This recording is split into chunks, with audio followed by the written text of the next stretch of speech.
Hey gay men, welcome back. I'm Alexander Sterling. Today we're diving into a big question. Why do so many gay men struggle with avoidant attachment? A lot of you really connected with my video on anxious attachment in gay men. So if you haven't seen that one yet, make sure to check it out after this. But here's the thing.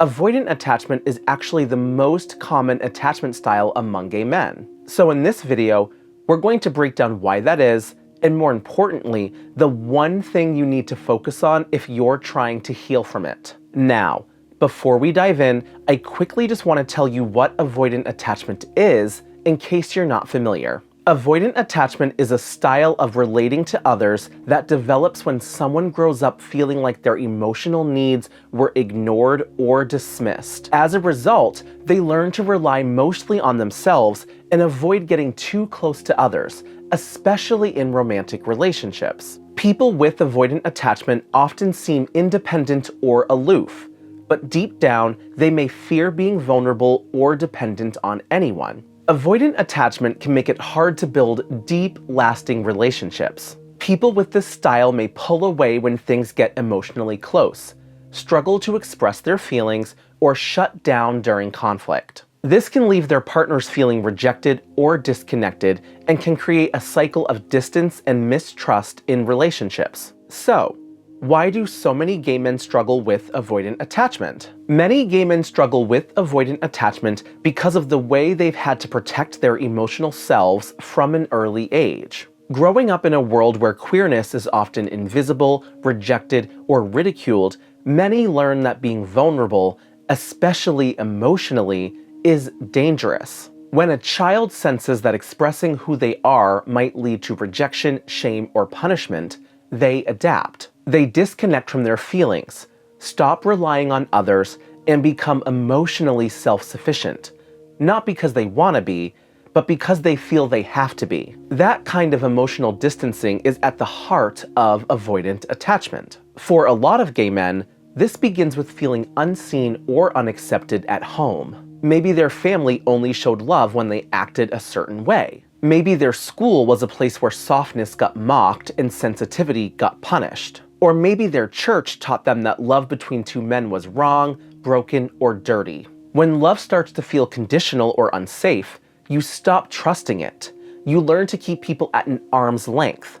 Not because you don't care, but because getting close has always felt like a risk. As they grow up, many gay men carry these lessons into adulthood. They become hyper-independent, telling themselves they don't need anyone, that they are fine alone. They take pride in being strong, self-reliant, unbothered.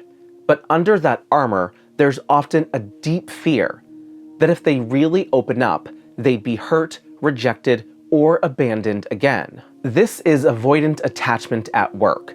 It tells you that closeness is dangerous, that relying on someone is weak, and that the safest love is the one you never fully let in. On top of that, gay culture doesn't always make vulnerability easy. There's so much pressure to be put together, to have it all figured out, to be desirable, confident, in control. Emotional messiness, neediness, softness, those don't always feel welcome. Add in the fact that many gay men are introduced to sex before they're introduced to safe emotional intimacy, and the pattern gets stronger.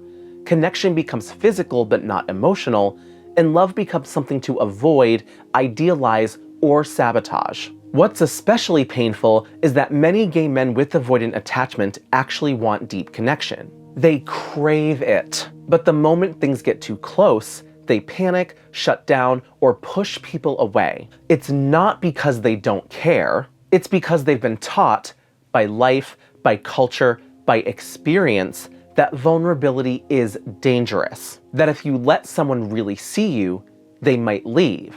So they keep people at a distance and tell themselves it's better that way. But deep down, there's often a quiet longing to be held, to be known, and to finally feel safe being soft. Avoidant attachment in gay men isn't a flaw.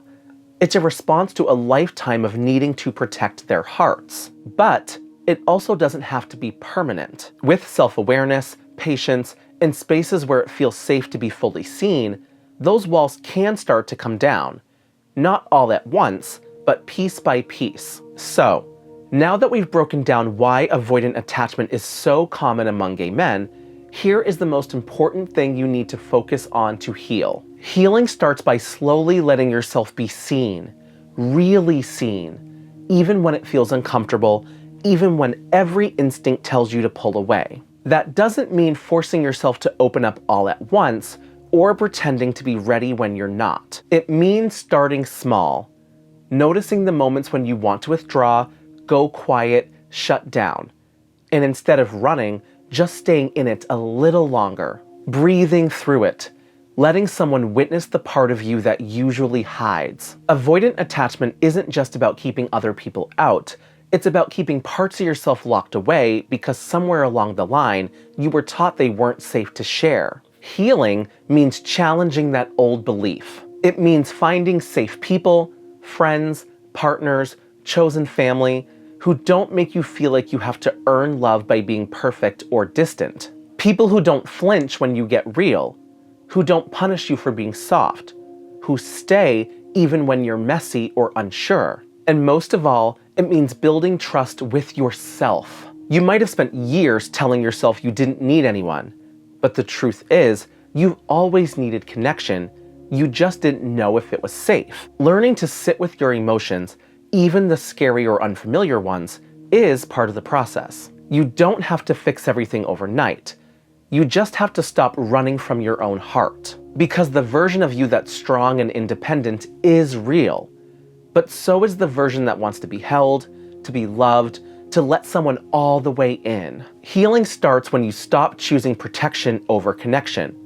When you start telling yourself, it's okay to be seen. Thanks for watching. If you're a gay man and these conversations speak to you, go ahead and hit subscribe. I post new videos every week about the things we go through: love, identity, healing, and everything in between. I'd love to have you be part of this community. Take care of yourself, and I'll see you in the next one.